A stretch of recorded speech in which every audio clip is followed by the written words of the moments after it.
తాప్సీ పన్ను జుమ్మందినాథం సినిమా ద్వారా తెలుగు ఫిల్మ్ ఇండస్ట్రీకి ఎంట్రీ ఇచ్చి పలు సినిమాలతో చాలా మంచి గుర్తింపునే సంపాదించుకుంది. నటిగా ఎంతో మంచి మార్కులు తెచ్చుకున్నప్పటికీ ఎందుకు ఈమెకు మంచి మంచి సినిమా అవకాశాలు రాలేదు. బాలీవుడ్లో ప్రజెంట్ వరుస సినిమాలు చేస్తూ విమర్శకుల ప్రశంసలు సైతం అందుకుంటోంది. అయితే గత 6 నెలలుగా లాక్డౌన్ వల్ల షూటింగ్స్ అన్నీ ఆగిపోవటంతో ఇంటి నుంచి బయటకి వెళ్ళలేదు తాప్సీ.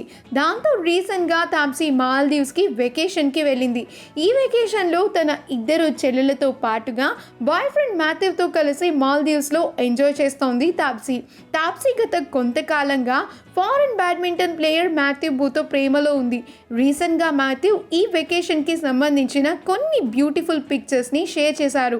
ఆ పిక్చర్స్లో మాథ్యూ ఇంకా తాప్సీ చూడముచ్చటగా ఉన్నారు. ఈ వెకేషన్ ఫొటోస్ నెటిజన్లను ఆకట్టుకుంటున్నాయి. మనం ఇప్పుడు ఆ వెకేషన్కి సంబంధించిన కొన్ని బ్యూటిఫుల్ ఫొటోస్ని చూసేద్దాం. ఈ వీడియో కనుక మీకు నచ్చినట్లయితే మీ అభిప్రాయాన్ని కమెంట్స్ ద్వారా మాకు తెలియజేయండి. మా ఛానల్ని సబ్స్క్రైబ్ చేయడం మర్చిపోకండి.